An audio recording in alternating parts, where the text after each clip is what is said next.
La file semble presque infinie. Elle s'étend à perte de vue devant ce laboratoire d'analyse médicale et ne cesse de s'allonger. Ici, pourtant, seuls les patients prioritaires, c'est-à-dire ceux qui ont des symptômes ou qui sont considérés comme cas contact, peuvent se faire dépister. Une priorisation des tests voulue par le gouvernement, mais qui n'empêche en rien les longues heures d'attente. J'ai fait part d'une ordonnance médicale, mais pour autant, ils ne m'ont pas donné un rendez-vous préalable et rapidement. Pour espérer être testé, il faut se lever tôt et s'armer de patience. Moi, j'étais là à 5 h du matin. Vous avez passé dans combien de temps, votre J'espère dans 20 minutes, 30 minutes. Ouais, c'est que le temps moyen d'attente est de 4 h, 5 h. Premier arrivé, premier servi pour bénéficier de l'une des 200 places disponibles chaque jour. Mais à la clé, une fois le test réalisé, des résultats rapides dans les 48 heures maximum. Un délai très court qui a ce matin poussé Louis, qui est cas contact, à tenter sa chance. Hier, typiquement, je vais me faire tester déjà, mais sauf que au moment à la fin de mon test, ils me disent que le résultat dans 9 jours, ce qui est complètement impossible moi, pour mon travail de revenir en 9 jours. Du coup, je suis allé faire ACO ce matin, je suis arrivé à 5 h 30 pour avoir une des 200 places, donc ouais, c'est quand même un peu compliqué, mais bon, je me dis que c'est normal parce qu'il y a beaucoup de gens qui doivent se faire tester. À chaque centre, ses méthodes et ses délais, une jungle épuisante. Notamment pour les voyageurs qui doivent présenter un test Covid négatif récent. Ils se rabattent donc sur le laboratoire d'Orly, réputé rapide, mais victime de son succès. C'est traumatisant en fait. Quand j'arrive, plus je marche, plus je vois qu'il y a du monde et c'est pas agréable en fait. Beaucoup n'en sont pas à leur coup d'essai. Ils savent pertinemment qu'ils vont passer une partie de leur journée dans ce hall d'aéroport, alors ils ont tout prévu. Nous sommes arrivés à 9 h. Il est exactement 12h30 presque. Voilà, et on attend encore, je pense qu'on a encore pour au moins 1h30 encore. Sans compter que derrière nous, je crois qu'il y a au moins 600 personnes. Leurs résultats doivent dater de moins de 72 heures. Pour embarquer direction la Guadeloupe ou la Martinique, il faut donc bien calculer avant de se faire dépister. J'ai fait cette même queue-là, je l'ai faite hier. 2 fois. Maintenant, hier, on m'a dit que les résultats que je vais avoir ne seront pas valables pour samedi. Donc, de refaire aujourd'hui. Donc, ça fait 2 fois que je fais cette queue-là. Avec frais d'hôtel et compagnie qui passent là-dedans. Vous en avez marre, là? Je n'ai pas marre. J'en ai très, très marre. Voilà. Le problème est donc double. Il faut d'une part réussir à se faire tester, d'autre part obtenir les résultats rapidement. Alors, certains laboratoires en profitent.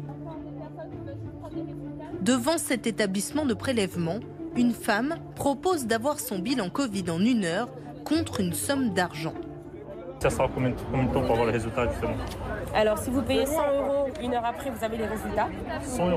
Oui, vous avez les résultats tout dessus dans la même journée. Et sinon, c'est 24 heures et c'est gratuit. Et 100 € par personne?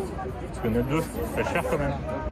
Pour obtenir ce Graal, ce voyageur en transit en France a accepté de débourser les 100 € afin de ne pas perdre son billet d'avion. Il a attendu comme tout le monde de 5h30 à 20h30, mais a eu son résultat presque immédiatement. On nous a fait signer un papier qui montre qu'on est d'accord, qu'on veut ce test pour notre, disons, bien, parce qu'on veut voyager. On est un peu contraint de le payer. Voilà, donc ça ne fait que majorer à peu près nos frais de voyageurs. Voilà. Le ministère de la Santé a condamné avec fermeté cette pratique et rappelé que mettre en place un système payant est totalement dans l'illégalité. Le laboratoire y a mis fin, mais justifie son choix. Et donc on a mis ça en place, petit à petit, et puis ça a pris de l'ampleur. Ça reste malgré tout marginal.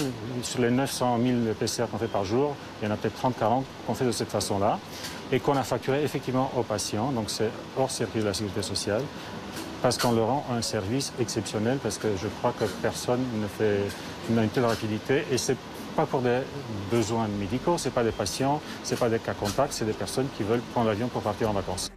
La responsable du laboratoire assure qu'ils sont sous pression car ils croulent sous les demandes et explique travailler de 6h à 23h30 pour tenter de faire face. Et elle ne comprend pas la logique de ces tests massifs. Si vous sortez à l'extérieur, vous pouvez le voir, on a fait des files prioritaires et non prioritaires. On a pour 100 personnes, 10 à 15 personnes pour de la symptologie, des gens qui soi-disant sont malades, et tout le reste de la masse, c'est pour partir en vacances. On ne peut pas me dire qu'on n'est pas au courant de ça, que la sécurité sociale rembourse ce test pour des gens qui partent en vacances. L'équipe a décidé pour quelque temps d'arrêter tous les tests Covid pour, dit-elle, souffler un peu. Car dans certains laboratoires, le rythme est infernal, au point qu'à 700 km de là,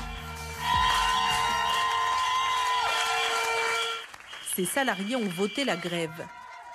Ils manifestent dans les couloirs de l'Agence régionale de santé Occitanie. Ils craquent face à ces tests à n'en plus finir, ces résultats qui n'arrivent pas et ces patients en colère qu'il faut essayer de rassurer.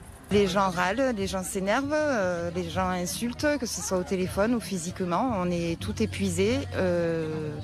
Voilà, il n'y a pas une journée où on passe pas une journée en tout cas sans pleurer.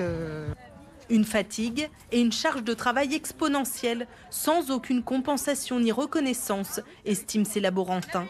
La fonction publique elle-même s'est vue accorder une prime de 1 000 € pour tout son personnel. Et c'est vrai que nous, on a eu 250 €, ça nous a tous surpris. En ce moment, l'entreprise réalise 5000 tests par jour. C'est quasiment 5 fois plus que sa capacité normale.